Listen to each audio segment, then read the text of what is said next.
An occasion such as this, with the celebration of the sacrament of confirmation, is always a happy time, and we're joyful to come together and be with you and pray with you and celebrate as God seals you with his Spirit in this sacrament. But it's perhaps tinged by some sadness at this time, and maybe even fear for some people, as we see so many attacks on churches and other houses of worship going on over and over again. We had those horrendous attacks on the churches and also hotels in Sri Lanka on Easter Sunday of all times, as people were worshiping on the most joyful day of the year for Christians. And other houses of worship as well, the attack on the mosque in Christchurch in New Zealand, and the synagogue very recently and much more nearby in Poway down in Southern California. There's another one too, although it wasn't an attack, it was an accident, but more than any other seems to have galvanized the attention of the world. And that is the burning of the Cathedral of Notre Dame in Paris. I think we all felt a sense of anguish and sadness as we saw the church being engulfed in flames. We thank God for the heroism of the firefighters who were able to save much of the cathedral, and also of the people nearby who were praying and singing. Well, we all felt this sense of loss, and I was at recently a solidarity concert at Grace Cathedral with different faith leaders, and the Consul General of France spoke about how deeply this affects the French people, that they see that church as their mother, and they felt like their mother was being engulfed in these flames. I think we all, you don't have to be French, I think we all felt a sense of that. This historic, beautiful structure that has been standing there for 800 years. It's a real testament to what human ingenuity and hard work, aided by the grace of God, can accomplish, to do something beautiful for God. It really is sort of a symbol of all that the church has given to the world. And as you may know, it took about 200 years to build that cathedral. Have you ever thought about the workers on that cathedral? They knew they would not live to see the final product, but they gave their lives to building that. What is it that motivated them to do that? They were apparently smart, healthy, strong people, and they could have gotten some other kind of a job. They didn't do it just for a job. For them, they were doing it not for their own glory or to build up their own kingdom, but for the glory of God and to build up God's kingdom. This was their gift to God, to dedicate their lives to building this beautiful cathedral. This is what the Christian vision of living our life in this world is. And it is this vision that has enabled the church to contribute so much to the world, to accomplish so much good and give so much beauty to the world, because of this kind of a vision. The Cathedral of Notre Dame was built from around 1200 to 1400, so in what we call the High Middle Ages. Now, if you just think about it, the overall arc of history, right? We had, in ancient times, the Roman Empire. It built up a strong civilization, but it started cracking and falling apart. And historians say the fall of the Roman Empire was around in the 5th century, like around 450, around there somewhere. Then everything fell apart. It was like a massive government shutdown that went on for a really long time. It was the church that kept things together, especially through her monasteries, that became not just places of seclusion for prayer, but places of learning and research and study and teaching. And if you think about how much we've received from that, even something like an ancient text, say there are people who study, right, ancient Roman and Greek philosophers and poets, the writings of the fathers of the church, St. Augustine, St. Ambrose, even the Bible itself. Have you ever thought about how it is, why is it that we today have copies of the Bible or these other ancient texts when everything fell apart? And it was about 1,000 years from the fall of the Roman Empire to the invention of the printing press. How did these texts multiply and get spread throughout the world? It was because thousands and thousands, even hundreds of thousands of monks over a period of 1,000 years spent their lives making transcriptions. These monasteries dedicated themselves to transcribing these ancient texts, And they actually became works of art. And now you can go to museums and admire these illuminated manuscripts, where you've probably seen this sometimes. They'll take the first letter and then make it like a beautiful picture or some kind of an allegory, like the T will become a cross. They even built the monasteries to maximize the natural light in a room called a scriptorium. These monks also dedicated themselves to research, especially in the field of healthcare. The church has always been dedicated to caring for the sick from the very beginning.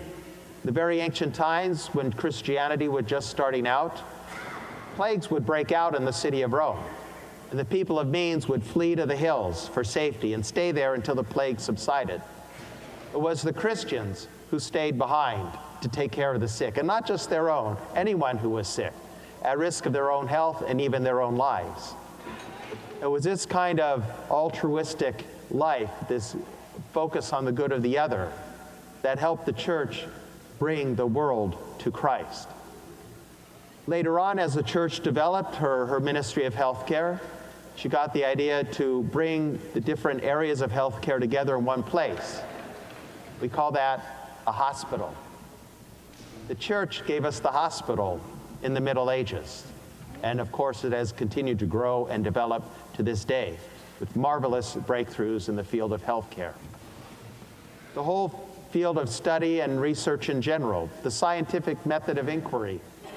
Science is so important to us, we accomplished so much. It was the church that figured this out. You know that way of you come up with a hypothesis, you observe and devise a hypothesis, and then you set up an experiment to test it and see what's right, what needs to be fixed, and you keep doing that so you can learn more and more. The church gave us that scientific method of inquiry and made great scientific breakthroughs back in ancient times. Then they finally got the idea of putting all these different endeavors of learning together in one place, similar to what they did with healthcare, with learning in general. That is called the university. The church gave us the university. The word comes from a Latin word which literally means all things. So they put all different endeavors of learning together in one place. This is the Christian vision, you see. We have lots of universities today, but the secular vision is different when it comes to education. The Christian vision is we need faith and reason working together in order to understand the truth and to discover the beauty and the marvels of this world that God has given to us. There's so many other things the church has done to help us understand this beauty and live well our faith, even to this day. Sometimes there's a lot of misunderstanding and misperceptions about it, but you can take, for example, this whole area of child and youth protection. It's a very serious problem that is rampant throughout society. In the church, we've had to deal with our own shame, but the church has done more than anyone else to address this problem with very strict policies and systems of accountability. And we can be proud of ourselves for what we have accomplished, even in this area. We can be proud of ourselves in so many other ways. Continuing service of healthcare. The church is still the largest private provider of healthcare in the world, and the only one of its size that has a dedication to providing healthcare for the poor. Again, the Christian vision. We do everything possible to provide healthcare to those who most need it. And not just physical care, spiritual care as well. The Christian vision is body and spirit together. Our Catholic hospitals are very intent on providing chaplain services so that our people can have the full range of care that they need to find a real healing. The church continues to be the greatest provider of other forms of social service. The church continues to dedicate herself to the field of education, again with that Christian vision, with the dedication to providing education for the poor. We have a vast system of schools, elementary, high schools, and universities, with a special focus on providing care, education for the poor, and helping people grow in their faith. Again, it's faith and reason working together. This is all possible because our predecessors in the faith have lived their faith with the Christian vision of building up God's kingdom focused on the good of the other. That always comes, though, through a personal vocation. So God has given each of you a personal vocation. You haven't figured out what that is yet, but He's calling you to understand what your gifts are, your talents, your strengths, and to use those for His glory and building up His kingdom, not just for your own kind of selfish purposes. Whatever that vocation may be, God is probably calling some of you to a religious vocation, even though you might not know that at this time. I didn't know it when I was your age. I discovered it later in life, and it came a little later. It came as a surprise to me. Be open to God. He'll have surprises in store for you if you do. So be open to that calling. But for most people, the vocation is marriage. But whatever the vocation is, it requires you to live this way, focused on the good of the other, if you're going to persevere to the end. And your vocation is something you can't change, because your vocation is this gift God gives you to become the person He created you to be, so you're capable of giving and receiving love, which means you're capable of communion, ultimately communion with Him, which is where our ultimate happiness lies. That is through your personal vocation is how you live out your Christian vocation, which is strengthened for you today in the sacrament of confirmation. You see, there are these two dimensions to the Christian vocation. You receive that vocation in baptism. That gives you share in the death and resurrection of Christ, dying to yourself, dying to your selfishness, to live for others. Confirmation is that other side of it, that you have to bear witness that there's a better way. So many of your peers don't understand this. They're in the dark. They're going down wrong paths that they think are going to make them happy, but are only going to lead to their harm.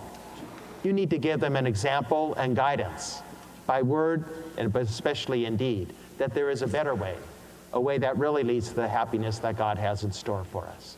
So as you receive confirmation today, continue to live this Christian vocation by being your connection to the church, worshiping God on the day He has made consecrated to Himself on Sunday, praying throughout the week, availing yourself of the sacramental life of the church, confession especially, to continue to do good in society and in your communities.